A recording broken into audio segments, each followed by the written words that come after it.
dando como siempre en primer lugar las gracias a Dios por permitirnos estar aquí con ustedes y a ustedes por concedernos el siempre grato honor de escucharnos en esta Sol 106.5, de vernos en YouTube en nuestro canal Paneo Semanal y en el canal de Sol 106.5, así como de seguirnos también en nuestras redes sociales Paneo Semanal. Saludando como cada sábado a mi hermano y compañero de mil batallas, Luis José Polanco.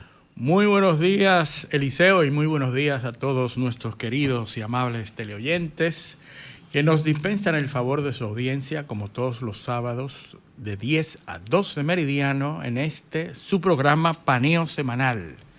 Haciendo una panorámica de todas las informaciones y hechos relevantes que han ocurrido en el mundo en esta semana que acaba de transcurrir. Me atrevo a decir que no está bien que lo digamos nosotros, porque se puede oír como una falta de humildad, pero nosotros somos el programa radial de geopolítica más importante de este país. Así es, así lo dicen nuestros seguidores. El feedback que estamos teniendo de la gente es extraordinario. Así es. Y agradecemos a nuestros seguidores que han mantenido. Claro, y pedirle a nuestros seguidores que en los videos de nuestro canal, Paneo Semanal, planteen cualquier inquietud sobre cualquier tema que quieran que tratemos aquí, que con muchísimo gusto, siempre que esté a nuestro alcance, pues trataremos de complacerlo. Así es, que sean parte de nuestro programa. De este esfuerzo que hacemos. Y ya más adelante vamos a abrir, como hemos acostumbrado este año, los teléfonos para que también interactúen con nosotros. Así es. Bueno, arrancamos entonces. Hay tres informaciones o tres temas que dominan el panorama mundial y las voy a mencionar y vamos a entrar en cada una de ellas. Y es que esta semana salen tres artículos, casualmente, tres artículos en tres medios muy importantes, hablando de la posición de Rusia y la guerra de Rusia. El primer artículo del New York Times que habla del brutal cálculo de la guerra de Rusia y habla cómo le va a lo interno a Rusia en esta guerra que acaba de cumplir 2 años. Y ese artículo es muy, muy representativo y muy importante de lo que está pasando a lo interno de Rusia y el impacto de la guerra en la economía de Rusia, que muchos pensarán que Rusia está pasando problemas económicos, pero vamos a entrar en ese detalle. 3 artículos que han salido, uno en el New York Times, otro en la revista Times, que habla de, asimismo en el título, Ucrania no puede ganar. Y eso es muy representativo también. Y por cierto, también un artículo de The Economist, en donde habla de la encrucijada en que se encuentra Europa, entre Putin y la posibilidad de que Donald Trump gane las elecciones este año. Entonces, tenemos ese tema de cómo ya se está abriendo la posibilidad de una victoria de Rusia. Tenemos el plan posguerra de Netanyahu, que ha sido presentado en esta semana también, un plan en el que Netanyahu dice lo que va a hacer una vez termine con sus objetivos que inició, esa guerra en contra de Hamas, y está planteando una serie de condiciones en la que se va a desarrollar ese plan posguerra, y ahí vamos a ver eso. El otro tema es una guerra que está sucediendo, no armada, sino comercial, con el asunto de los semiconductores, la producción de semiconductores y el liderazgo de la producción de semiconductores está teniendo una relevancia vital en esta semana. Ya vimos la semana pasada un auge en las acciones de Nvidia, que es un productor de hardware y de semiconductores que son ideales y son perfectos para el desarrollo de inteligencias artificiales, pero el impacto de esta guerra comercial es sobre el liderazgo nacional de la producción de semiconductores. Es decir, en China se está librando una batalla para salir de los bloqueos que Estados Unidos le ha impuesto en el desarrollo y en la producción de semiconductores. Estados Unidos está librando una batalla campal a través de incentivos muy cuantiosos para empresas que están desarrollando, tratando de producir las plantas de producción de semiconductores en Estados Unidos. Y vamos a comenzar por ahí, por ese último. Sí, lo que sucede, bueno, vamos para ponerlo en contexto. Taiwán es el principal productor de chips. Así es. Del mundo. Aunque la tecnología, ya hemos dicho que Países Bajos es el que controla la tecnología de Países Bajos la tiene la única máquina, la única tecnología de producción de las máquinas que fabrican los semiconductores. Es decir, la litografía, que es el proceso, es como una impresión de semiconductores a unas distancias. Estamos hablando de nanómetros. Un nanómetro es una millonésima parte de un metro. Mil millones. Millonésima parte. Una mil millonésima parte. Exacto. Es decir, un 1 y 9 ceros. Es decir, 1 entre 1 y 9 ceros es un nanómetro. Entonces está hablando de la capacidad que tiene una planta de producir a 7 nanómetros, que es el rango por donde anda. Son 7 mil millonésimas partes de un metro. Correcto. O sea, imagínese un metro, divídalo entre 1.000 millones de partes Exacto. iguales. Eso es un nanómetro. Eso es un nanómetro. Entonces los productores, obviamente, las limitaciones físicas. Vamos a decirle a la gente, el teléfono inteligente que usted tiene en la mano. En la mano. El carro donde usted va escuchando, ¿no? Sí. Todos los aparatos, las tablets donde juegan sus hijos, la consola, todo tiene chips. O sea, los chips, los semiconductores, los circuitos. Cada vez la tecnología, los implantes médicos, los dispositivos, los marcapasos, todo eso tiene chips que cada vez son más pequeños. Claro. O no necesariamente más pequeños, sino que tienen más funciones, necesitan más capas. Operar más capas en un espacio limitado. Por eso hacemos mención de la ley de Moore.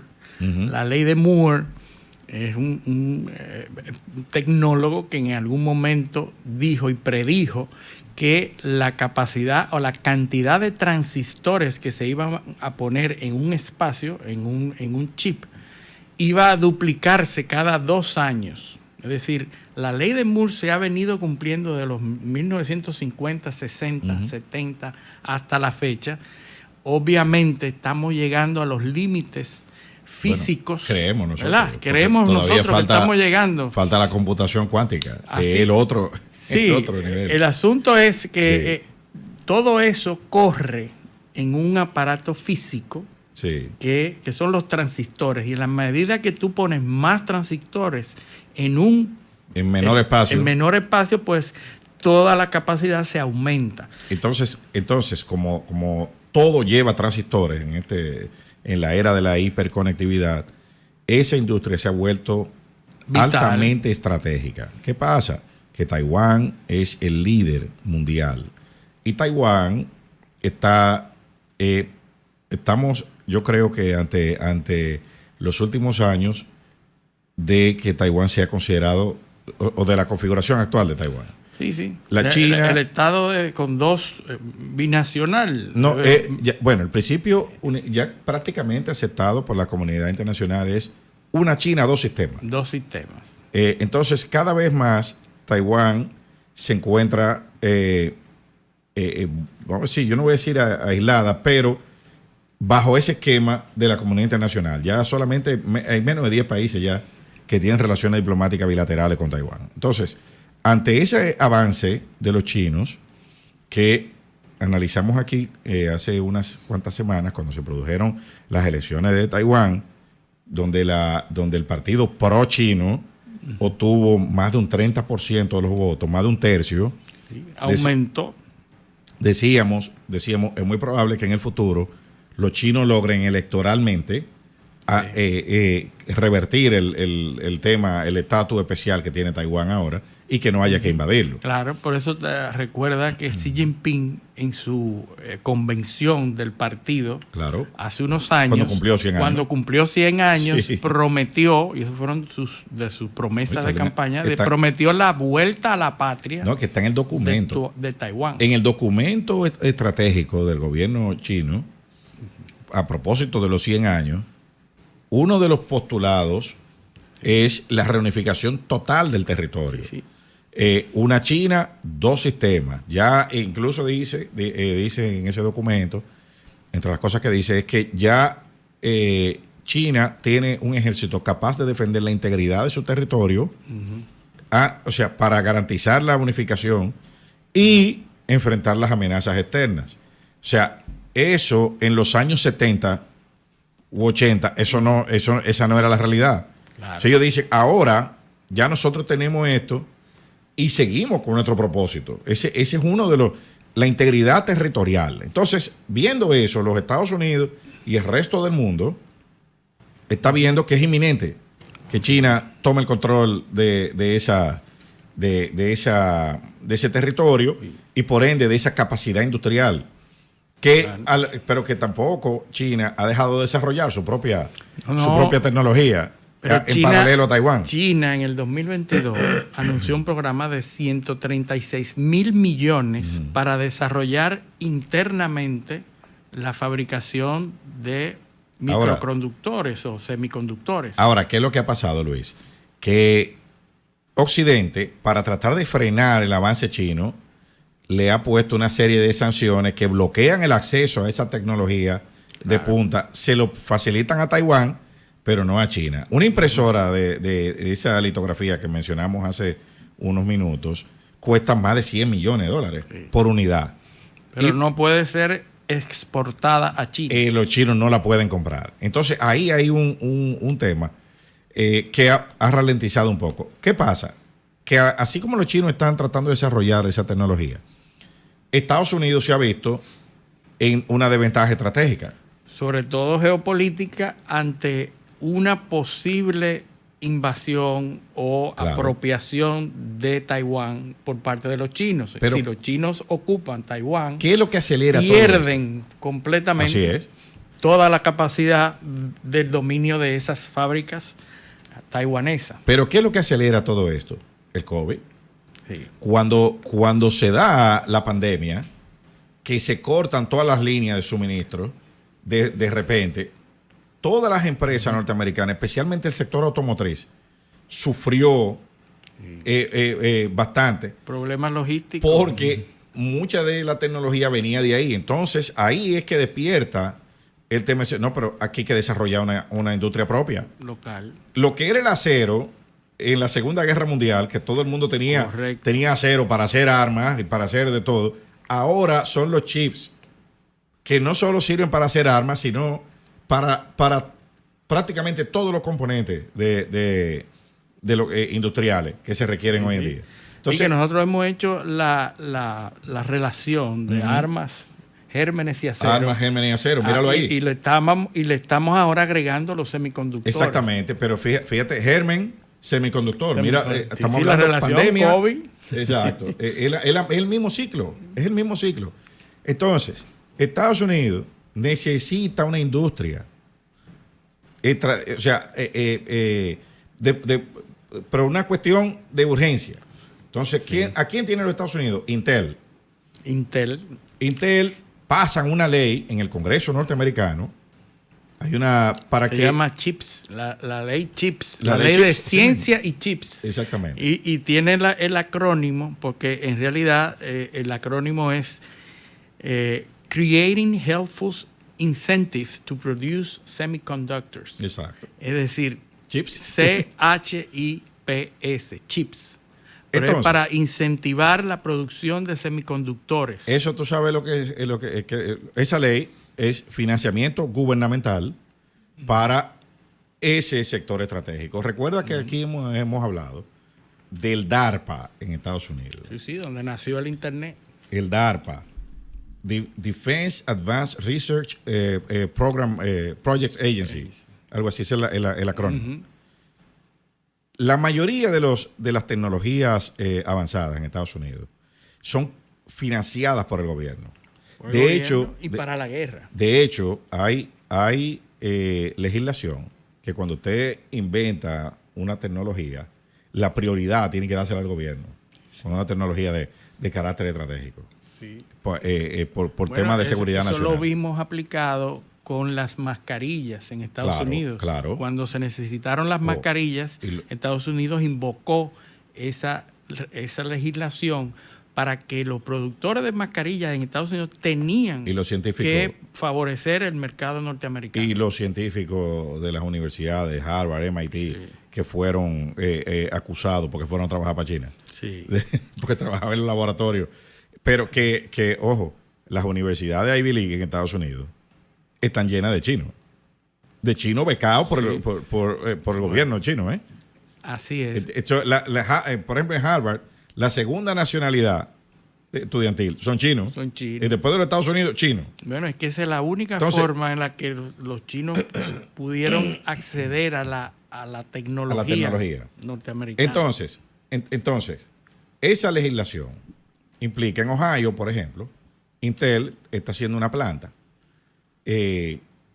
Una planta para producir los semiconductores, los chips. Ujú. Esa planta cuesta unos 20 mil millones de dólares. Las subvenciones del gobierno andan por el orden del 40% del costo. Sí, sí. Esta semana se anunció. y 8.000 millones. Por eso estamos hablando de este tema, que es relevante, porque esta semana se anunció 52.000 millones en incentivos y subvenciones a Intel para que desarrolle la planta localmente. Sí. Y además que hay que capacitar a la empleomanía, a la mano de obra, y hay una serie de condiciones que lo que apuntan es, y a donde se dirigen es a romper con la dependencia asiática. Ahora vámonos al otro capítulo. La Unión Europea también está enfrentando el mismo problema. Y fíjate, y lo digo porque como vamos a hablar de Rusia y Ucrania, para que tú veas por dónde que van los tiros. La Unión Europea tiene el mismo problema. Sí. Porque depende también de la tecnología Sí, sí. para y están todo. destinando fondos para desarrollar internamente, porque ¿Qué? tienen el mismo problema. Pero ¿qué sucede? Cuando tú ves cuáles son las 50 compañías más grandes de Europa, de la Unión Europea, no hay compañía de tecnología. No. O sea, el grupo Bernard Arnault es la compañía más grande de Europa. ¿Y qué es lo que vende Bernard Arnault? Louis Vuitton, Sí, sí, marcas. Cognac Hennessy, Moët Chandon, marca de lujo. Marcas de lujo. Y las compañías, o sea, las 50 compañías europeas no hay una compañía de tecnología. ¿Qué provoca eso? Que haya que ir a darle los incentivos. ¿Tú sabes a quién? Para que haga para que construya plantas en Alemania. A Intel también.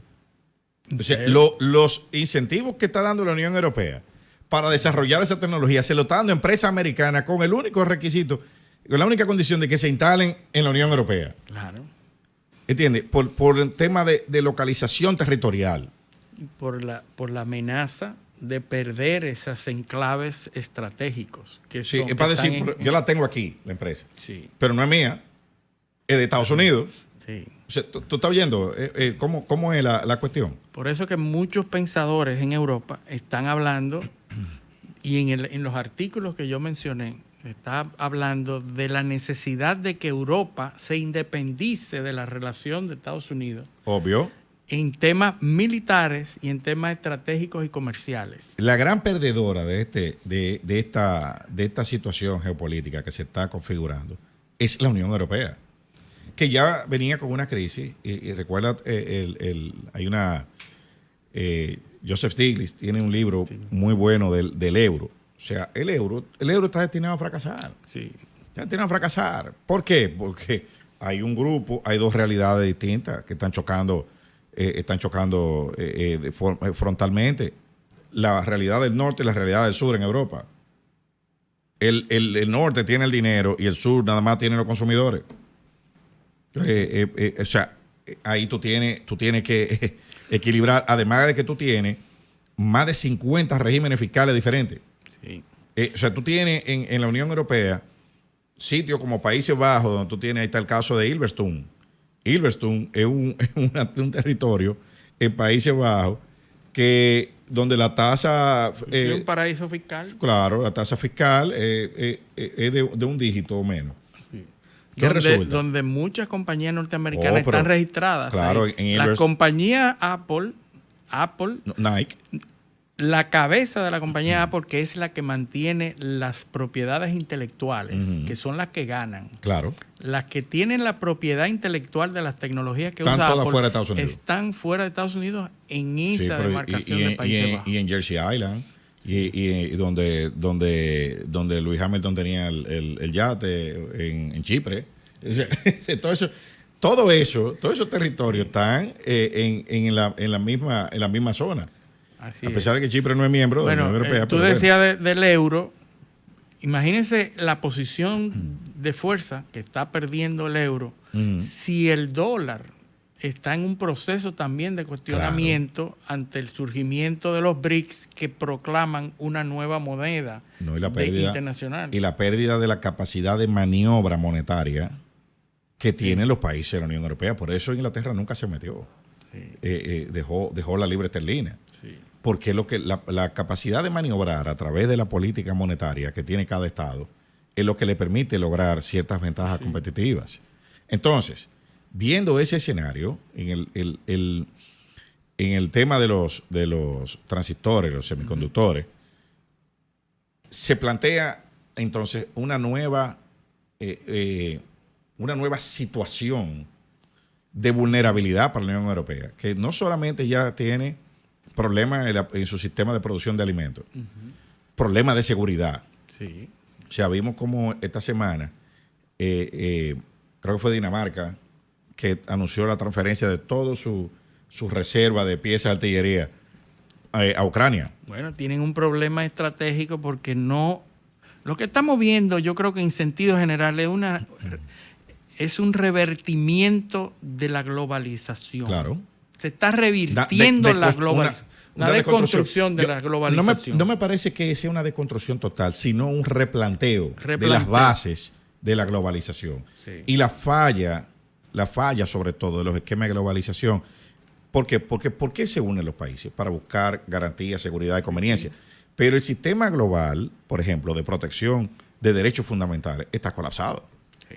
¿Y por qué yo digo que está colapsado? Porque no ha sido capaz de reaccionar ante lo que está pasando en Israel. En Israel, ¿no? O sea, ante la mirada de todo el mundo. Hay contradicciones. No ha sido capaz de reaccionar. Cuando se plantea una resolución en la ONU, Estados Unidos la bloquea. Sí. Pero entonces, al mismo tiempo, sale Estados Unidos a decir que no aprueba el tema de los asentamientos irregulares. ¿Entiendes? Sí. O sea, tú tienes un juego. Una dualidad y una falta, y mientras tanto siguen matando gente ahí. Sí. Entonces, una falta de herramientas de la comunidad internacional para responder ante cosas que todo el mundo repudia. Así es. O sea, los gobiernos de la Unión Europea están todos escandalizados con lo que está sucediendo allí, pero no tienen... Sí, no son capaces de producir una respuesta contundente. No es que no son capaces, es que no hay un mecanismo de respuesta, porque nada de eso está regulado. Resulta que nosotros no regulamos eso, y me refiero al conglomerado humano, a la comunidad internacional, no se regula desde la Segunda Guerra Mundial. Sí. Las regulaciones que hay escritas no son para coyunturas como la actual. No son aplicables se escribió una regulación para castigar a un grupo específico por unos crímenes específicos contra unas víctimas específicas, pero no de carácter general. Y ahí es donde está el gran problema ahora, que nos atrapa esta coyuntura sin ningún tipo de instrumentos para manejarla. Pero tenemos que irnos a nuestra primera pausa. Vámonos a la pausa. Este es Paneo Semanal, no le cambien. Un paneo con habilidad, encuentro